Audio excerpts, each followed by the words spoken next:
Hey guys, welcome back to another video. If you're new here, my name is KrissTayne. Please hit subscribe. Don't forget to like this video, drop a comment, and share. Also turn your post notification bell on so you do not miss an upload when I post. Guys, can you believe it's already 3 years since I have moved to Canada? 3 years. August made 3 years. So I'm basically gonna talk about why I moved from Jamaica, why I moved to Canada, what are some challenges that I experienced, some blessings of course, some lessons, and some advice for you guys. First of all, I was living in France and I really liked it there. I did not want to leave France. However, when we explored options to live there permanently, it didn't work out for me and my then fiance. I decided to explore other options because I didn't want to stay there and leave him. So I started looking at Japan, China, the US, and those didn't work out. So people started saying, why don't you move to Canada since you speak French? Canada wants French speaking people, all of those. So I decided to apply to Canada. And after several disappointments, it finally worked out. You may wonder, why Saskatchewan? First things first, I did not know Saskatchewan prior to moving to Canada. It's not that I knew much about Canada, but I definitely have never heard of Saskatchewan before moving here. I decided to move to Saskatchewan because when I was looking to do my master's program, to do it in other provinces was very expensive. So Saskatchewan was one of those provinces that was offering it at a reasonable rate. Also, the acceptance rate for the University of Regina was very high, so I decided that I would apply there because I was already denied a school application and I did not want that to reoccur. Let's talk about when and how I came to Canada. I came to Canada in August 2021 as a student, and I was doing a 2-year Master of Education program. My husband came on a spousal open work permit, and as I stated, I came on a study permit. So now you're probably thinking, why did she come as a student? I really didn't know that there were many options besides express entry, and at the time I did not have enough points to get me a draw in the express entry pool to move to Canada as a PR, because that's what I wanted. I wanted to come as a permanent resident. So bearing this in mind, I started seeking ways to come. I found a company that promised me employment in Canada, and after waiting 2 years, it did not work out. COVID came, and so I decided to just pursue it on my own. So I did my own research and I found the University of Regina. Now it's time to apply. Remember, I initially stated that I was denied a school application by a prominent school in Toronto, so I decided to get help with the application. So I paid consultants, it didn't work out. Then Nordia popped up on my Instagram and we started communicating. She assisted me with the school application in late 2020. When I finally got through with the school application, she also helped me with the study visa application, which I submitted January 2021 and I was approved in June 2021. A few days after being approved, I applied for my husband's spousal open work permit and he was approved a month later. Then we both traveled to Canada. I arrived first and he 2 days later, because of the whole COVID restriction that I spoke about in previous videos. Now, as with everything, you can expect a few challenges. The first challenge we encountered was when we moved here, it was during COVID, and so we had to quarantine, and this was not free. We had to pay roughly 1,800 Canadian dollars for both of us to quarantine at the school. We had no prior housing arrangement, so while in quarantine, we had to be sorting out an apartment and we did not know anybody. We were almost scammed, but thankfully it worked out. When we came out of quarantine, we had just a few days before school started to find somewhere to get all our documents ready, etc. So within 3 days, we were able to find and move into our apartment. So we ended up just paying 3 days prorated fee to stay on campus while everything was being sorted out for the housing. Then almost 2 months of being in Canada, I found out I was pregnant. This was also another challenge for me because I was severely sick. Also, because I was pregnant, nowhere was hiring me, so I was unemployed for an extended period. Whenever I would finally find employment, I was not getting enough hours. Back then, students were allowed 20 hours to work, and I was not getting the maximum 20 hours. I was doing several low-paying jobs, so I was not making much money. My husband also got a job just as we came out of quarantine. However, this was paying 1,200 Canadian dollars for the month. This was not enough money for us. So we were not making a lot of money to help with bills. Though it was not hard in and of itself, schooling was a challenge because I was either pregnant or I had a young baby. I did not take a break from school. I had to resume school 2 months after giving birth. This was a big challenge because I could not take my baby to school with me. I had to be doing online classes. Thankfully, it worked out with IRCC at the time because of COVID, that regardless of doing online classes, you could still get postgrad work permit and technically PR after completing your studies. We had no family members, so we had to do it on our own. We didn't have daycare because daycare was such a huge challenge at the time. Still kind of is, but at the time it was so expensive and we were not making a lot of money to afford daycare. So I had to take care of the baby on my own. My husband works out of town, so I was doing schoolwork at night and I was taking care of baby throughout the day. This was very challenging. I barely slept. I mean, things are a bit better now, but still I have to take them everywhere I go. So if babies are not allowed, I can't come. Unless it's something very important, then we would get a sitter. Otherwise, they go everywhere with us. I also had to take my baby to work with me whenever I was called to work. And depending on the location, I had to walk 7 to 9 minutes from the bus stop to work because I didn't drive at the time. And when it snowed, it was no fun. It was horrible. So that was also a challenge. Even once, he almost froze because it was so cold. I had to put him in my jacket. My hands were freezing. His ears were freezing. It was so horrible that I decided that this will be one of the main motivations for me to learn to drive. So because at one point we were not making enough money, we were barely saving. I've also lost several job opportunities because I had no one to keep my baby for me and I had to take him on interviews with me, and obviously they're not going to give me the job because if you have no one to keep your baby while you do an interview, how are you going to go to work? Well, at least that's what they were thinking. So I lost a lot of job opportunities, and I'm talking about good paying jobs, work from home jobs that would have been perfect for me. At one point, we also had only a bed and several hangers in our house. So no furniture at all except a bed, and we bought several hangers so that we can put our clothes in the closet. Luckily, the apartment is filled with lots of rooms and spaces, so we just utilized those.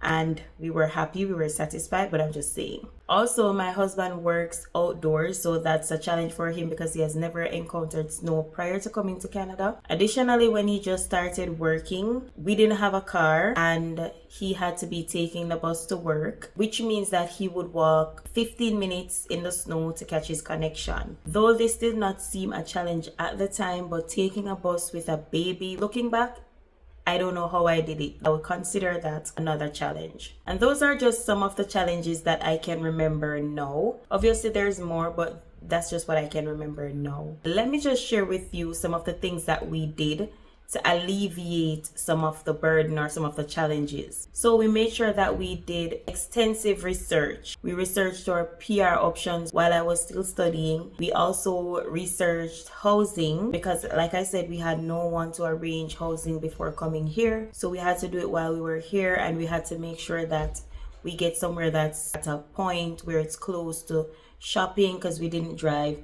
Somewhere that's close to school in case I need to go to school and my husband is not there to take me to school when we did get a car. The next thing is that I'm a good hustler. I make something out of nothing. I can do hair. I also was tutoring at one point. Some of the stuff that we had that we were not using, some of the clothes, for example, that I brought from Jamaica, I sold those on an app called Garage Sale. It's just like Facebook Marketplace, but it's just that I use that one more. I also bought stuff on this app, you know, like sometimes people have too many boxes of diapers, they would sell them for a cheaper price, or sometimes people give away stuff, they have too many things, they don't want to sell it, it's new, brand new, tags on, everything, they just give away these stuff. We also simplified our lifestyle. I do my hair myself. I was not doing my nails at the time. I don't wear false eyelashes, so we save money in those departments. I also worked even when it's hard. I worked till 3 weeks before giving birth with both my children. Even when it was hard going to work with my child, I still went to work just so I could help out and take the burden off one income. I also ensured that everybody in my family gets their visa so that they could come and help when we need help. I even had to send my son to Jamaica at one point so that I was able to consistently work. We lived below our means. Notice I didn't say within, we lived below our means. So fun fact, we still don't own a TV up to this point. Can we afford one? Definitely. Do we need one? No. I also made sure that I saved all the money that I got from scholarship, from the Canadian government, from tax returns, you name it, I saved them all. We also stayed in the same apartment that we came here in, so we're still in that same apartment. This helps us to avoid the current housing market. Yes, our rent is raised every year, but it's still cheaper than if we were running from one apartment to the other. And we also got gifts for our children from our spiritual brothers and sisters, like baby showers. Those save us a lot of money on buying stuff for our children. Now on to the blessings. First of all, big up Jehovah God himself, because our basic needs and wants have always been met.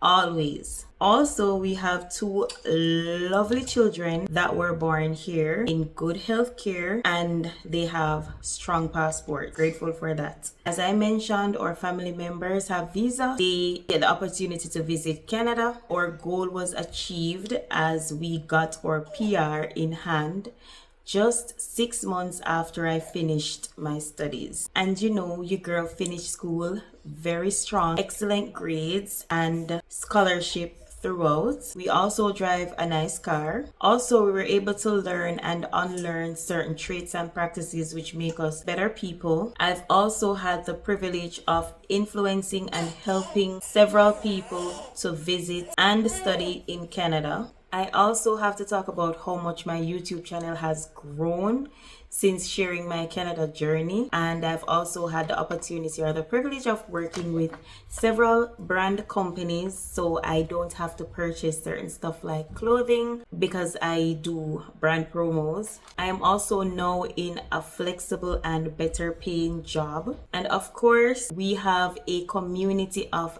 decent people who have our back, so big up our spiritual brothers and sisters, period. All right, what would I have done differently?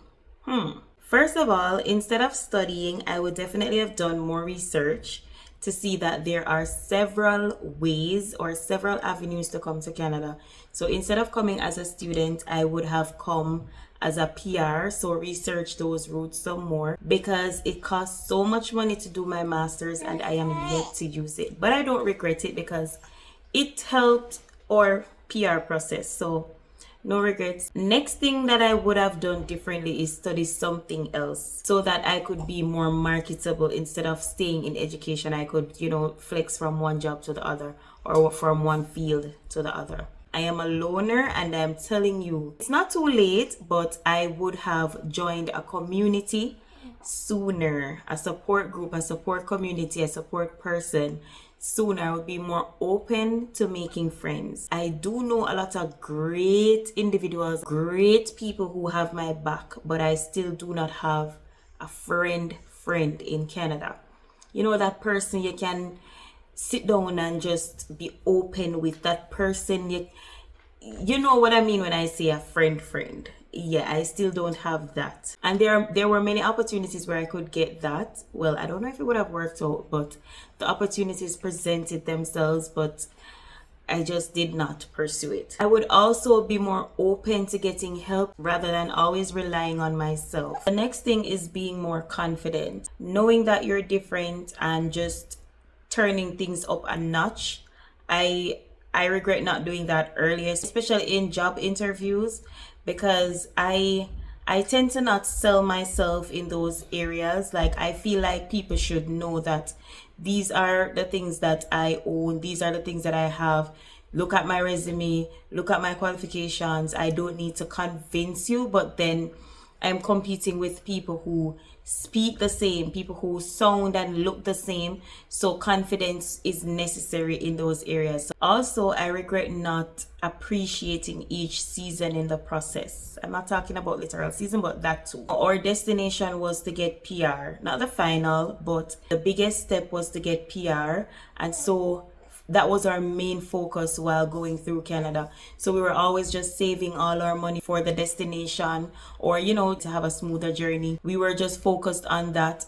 So we were basically not living. We were just living for the destination and not going through the journey, because it later led to being burnt out. Even though we have achieved the outcome, it's stressful. And now for the literal season, I'm sorry that I did not go out more during winter. And I'm saying that now, and it's probably the same during this winter. But I need to start going out more during winter. If I'm gonna call Canada my home, I have to appreciate every literal season and not just look forward to summer each year or to spring when it starts to get beautiful. During winter, I literally just hibernate. I don't do anything. I don't go anywhere. And I regret that, because it really does lead to a mental breakdown. And I would finally say, give myself, or give us our journey, more grace. We came to Canada with some goals, and we think that on arriving in Canada, we're going to just flow nicely into achieving those goals. And it does not work like that. We are literally starting over, and to make it rather worse, as students. So we did not come as PR, where we were not spending that money. Sometimes we tend to just want to buy a house, buy a car, get a good paying job, make money, save money, without acknowledging that you just came here. Take it easy. You haven't even done 5 years. You're still on your journey. You're still on your making your mistake. You're still on learning about Canada. You're still on that. So it's just about giving ourselves grace to make mistakes, or giving ourselves grace to live a little without focusing too much on achieving things here, as if we're just flowing in smoothly, without noticing that there was a break in our lives. We had to literally start over. We had to be spending a lot of money, because studying here is not cheap. So just acknowledging that really would help to slow down our minds and be more gentle on ourselves. And you know, I would not close this video without offering you guys some advice. I mean, you can take some throughout the video, but I'm still gonna give them out. I'm still gonna spell it out to you guys. So the first thing I would encourage you, if you can, learn a second language, especially French, if you're gonna move to Canada. It's very important, and you see where the migration market is right now. So that's my first advice. Not even gonna dwell on it, but yeah. Second advice is do your research. It's important to watch videos and get things from different perspectives, but make sure that you do your research, or at least listen more to people whose situation is more similar to yours. You cannot solely take advice from somebody who is, for example, here alone. If you are here with your family and with kids, you have to make sure you take advice from similar-minded people, but also be mindful that at the end of the day, you are the one who will be making a sensible decision that is informed and beneficial to you and your family. Next thing you have to do is be open-minded and flexible. Chances are the culture will be different from what you're used to. Be open to see things that you probably have never seen before. Also, you have to be flexible on your immigration journey, especially if you come here as student and not a PR, because at the end of the day, if PR is what you are pursuing, there are several routes. You have to know which one applies to you more. You have to also know that things can change. So be open to finding other ways that you can achieve the end goal. You are temporary, meaning don't have it in your head that you are planted in one area. Getting PR, if you are here as a student, would mean for some moving to another province, moving to another town, moving to another city. So don't buy up a lot of things and get settled as soon as you come. Make your lifestyle as light as possible. So if you are required to move, just pack a few boxes and you're good to go. Remember that there will be people who are willing to help you, but nobody really got your back like you. You are the one that will have to pat yourself on the back. You are the one who will have to soothe yourself at the end of the day. But there are still people who are willing to help you, but not to the extent to which you will help yourself. And it is unreasonable to expect that from other people as well. Just make sure that you fully understand that you have to depend on your own. Self-care and mental health. Take those very seriously. Take a break if you must, but at the end of the day, make sure that you come out sane. Do not compare your journey with anybody else's. Yes, learn from them, but do not expect your result to be the same. Also, do not let anybody discourage you from your journey. If this is what you truly want, learn from other people, learn from their mistakes, learn from their achievements, but everyone's journey is different. Determine as early as possible if Canada is really for you and act accordingly. Don't waste your time and your money. Be determined. The journey for some or for most may not be easy, but once you're hardworking and you're determined and you know that this is what you want, the sacrifices will pay off. Be patient, graceful, and grateful. No matter how small the mercies are, be grateful for them. Be graceful. Take your time. It's a journey. From the start, from the get-go, you will see that it requires a lot of patience. Your study permit may take months to be granted. You come here, you may take months, weeks to get certain documents. Same for PR. It may take quite some time. For some people, it's immediately. For some people, it takes years. So just be patient. I'll also say save for the journey. At one point, you may think that you have enough financially, only to see that down the line, the money goes like this. So make sure that you save for the journey.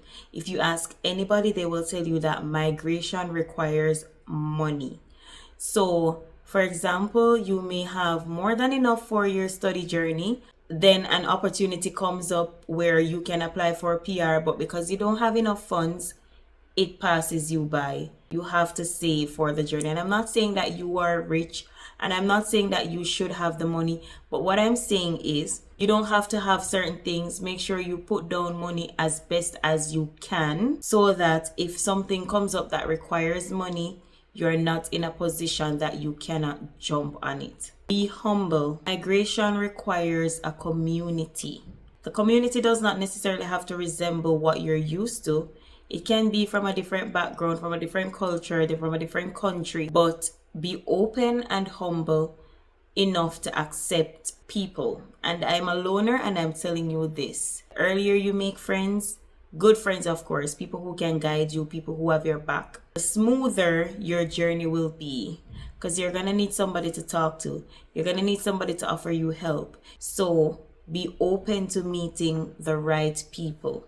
I want to finally let you know that God's timing and His way isn't necessarily how you envisioned it. But trust the process. You'll grow to appreciate it. And when you look back, even at the bad seasons, you will realize that it was being worked out behind the scenes and for the best, even though you could not see it. So keep going, and I hope that you will hit your 3 years and beyond, just like me. Thank you guys so much for watching this video. Let me know what you take away from it in the comment section down below. Feel free to comment on other stuff. Let me know your journey in the comment section as well.